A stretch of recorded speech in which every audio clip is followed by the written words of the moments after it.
નમસ્કાર વિદ્યાર્થી મિત્રો, ધોરણ 7 સામાજિક વિજ્ઞાન, ચેપ્ટર 10 પર્યાવરણના ઘટકો અને આંતર સંબંધો.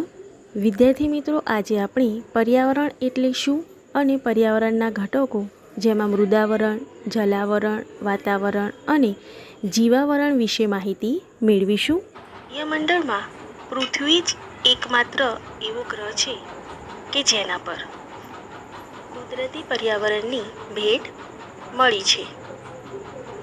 પૃથ્વી પર પર્યાવરણ ના હોત તો આપણું અસ્તિત્વ જ ના હોત. પર્યાવરણના કારણે માનવ જીવન ધબકતું રહે છે. આ પર્યાવરણ અસ્તિત્વ, વિકાસ તેમજ પ્રગતિનું પ્રેરક બળ છે.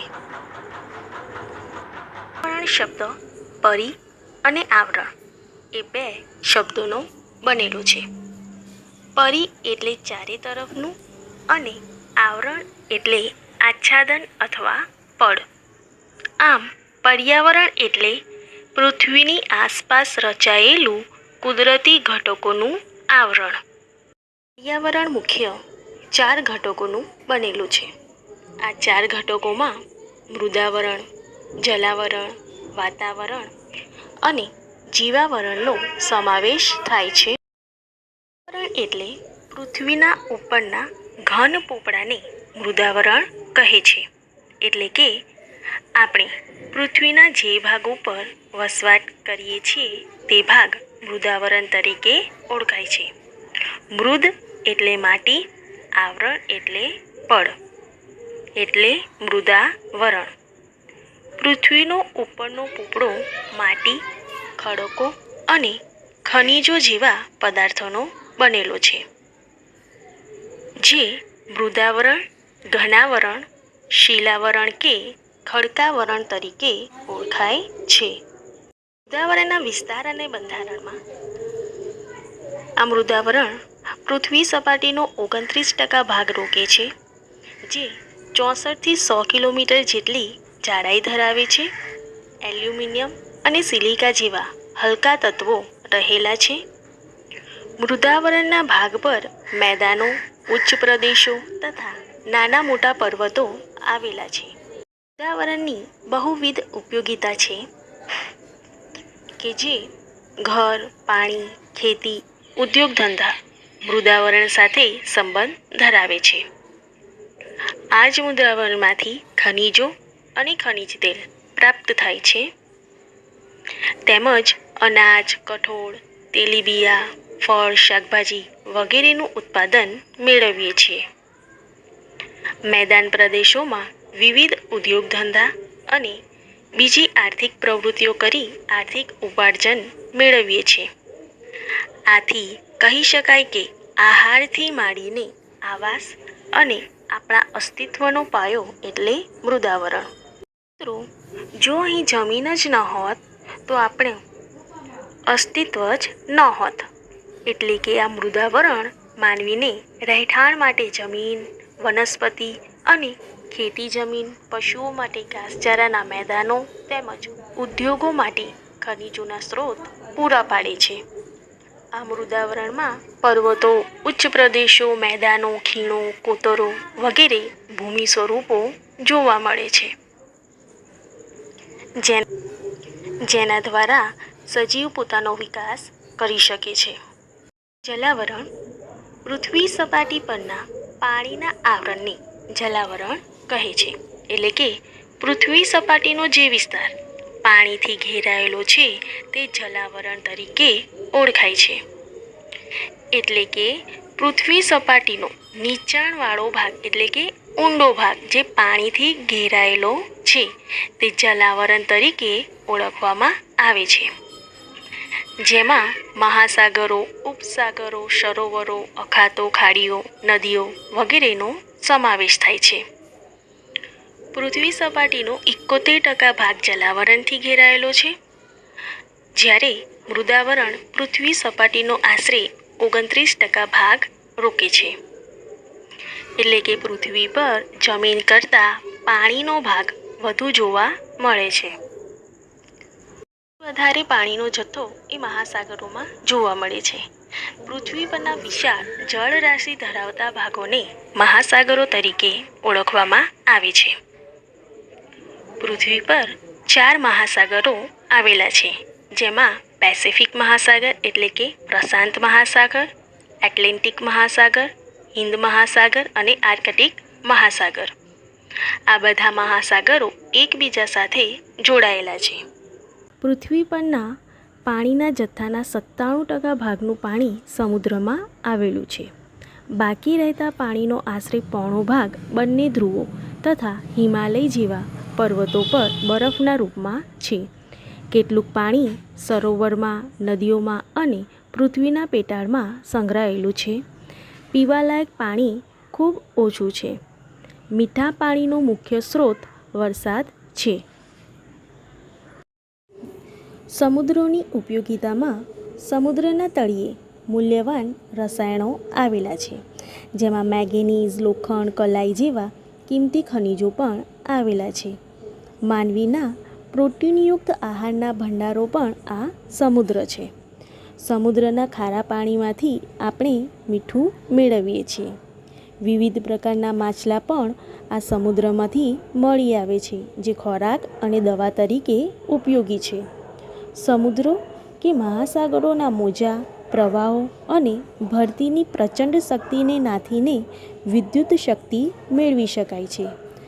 આમ મહાસાગરો જળ પરિવહનના પ્રદૂષણ રહિત માર્ગો પણ બન્યા છે. ભૂમિ વિસ્તારો પાસે આવેલા સ્થાનિક જળ વિસ્તારો સમુદ્રો, ઉપસાગરો, અખાત કે સમુદ્રધુનીના નામે ઓળખાય છે. મહાસાગરો ખૂબ વિશાળ અને ઊંડા હોય છે. કેટલીક જગ્યાએ 10થી 11 કિલોમીટર જેટલી વિશાળ અને ઊંડી ખાઈઓ છે. મહાસાગરોના તળિયે પણ ઊંચા પહાડો, વિશાળ મેદાનો, ઉચ્ચ પ્રદેશો, ખીણો જેવા ભૂમિ સ્વરૂપો આવેલા છે. આમ આ મહાસાગરો સંસાધનોના ભંડાર ગણાય છે.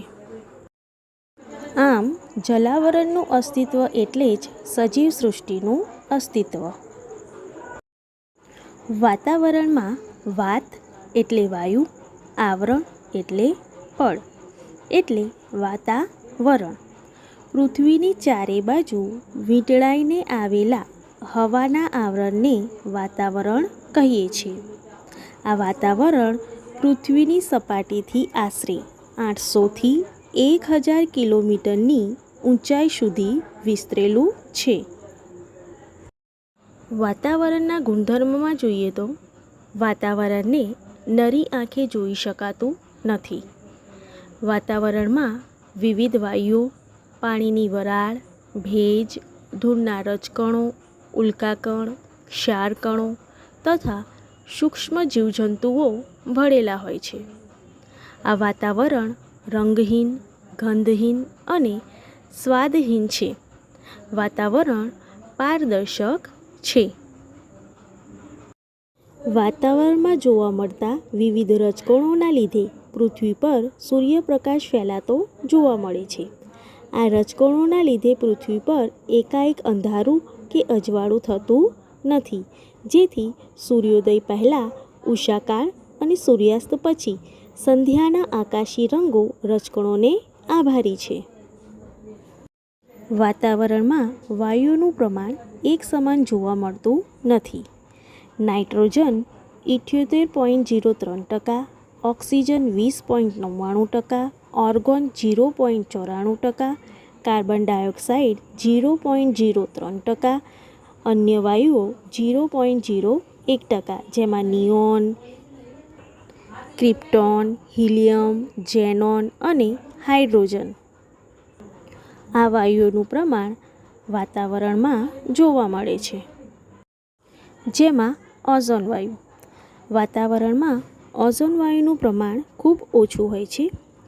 તે સૂર્યના જલદ પારજાંબલી એટલે કે અલ્ટ્રાવાયોલેટ કિરણોનું શોષણ કરી પૃથ્વીને સૂર્યની પ્રચંડ ગરમીથી બચાવે છે. આ વાયુ મુખ્યત્વે વહેલી સવારે ખુલ્લા મેદાનમાં અને સમુદ્ર કિનારાની હવામાં વધારે પ્રમાણમાં હોય છે. ઓઝોન વાયુ સ્વાસ્થ્યવર્ધક છે. આ ઉપરાંત ઓક્સિજન અને નાઇટ્રોજન વાયુ પૃથ્વી પરની જીવસૃષ્ટિને જીવંત રાખે છે. ઓક્સિજનના જલદપણાને નાઇટ્રોજન મંદ કરે છે. વાતાવરણની ઉપયોગિતામાં વાતાવરણના માધ્યમથી અવાજ સાંભળી શકીએ છીએ. વાતાવરણના કારણે રેડિયો અને દૂરદર્શનના પ્રસારણ શક્ય બને છે. આ ઉપરાંત મોબાઈલના પ્રસારણો શક્ય બને છે. ઉલ્કા જેવા અવકાશી પદાર્થો વાતાવરણના ઘર્ષણથી સળગી ઉઠી નાશ પામે છે. આમ વાતાવરણ કુદરતી ઢાલની ગરજ સારે છે. જીવાવરણ પૃથ્વી પરના મૃદાવરણ, જલાવરણ અને વાતાવરણના જે ભાગમાં જીવસૃષ્ટિ વ્યાપી છે તેને જીવાવરણ કહે છે. તેમાં વનસ્પતિ, પ્રાણીઓ, જીવજંતુઓ અને માનવનો સમાવેશ થાય છે. સજીવ સૃષ્ટિ ખોરાક અને બીજી જરૂરિયાતો જીવાવરણમાંથી પ્રાપ્ત કરે છે. આમ પર્યાવરણના આ ઘટકો દ્વારા સજીવ સૃષ્ટિનું અસ્તિત્વ જોવા મળે છે. વિદ્યાર્થી મિત્રો, હવે હોમવર્કની નોંધ કરી લેશો. નીચેના પ્રશ્નોના ઉત્તર આપો. નંબર 1, પર્યાવરણ એટલે શું? નંબર 2, પર્યાવરણ કયા કયા આવરણોનું બનેલું છે? નંબર 3, મૃદાવરણ કઈ કઈ રીતે ઉપયોગી છે? નંબર 4, જલાવરણ એટલે શું? નંબર 5, જલાવરણ પૃથ્વીની સપાટીનો આશરે કેટલા ટકા ભાગ રોકે છે? નંબર 6, વાતાવરણ એટલે શું? નંબર 7, જીવાવરણ એટલે શું? નંબર 8, વાતાવરણનો ઓઝોન વાયુ શું કાર્ય કરે છે? નંબર 9, રેડિયો, ટેલિવિઝન અને મોબાઈલના પ્રસારણો સાથી શક્ય બને છે.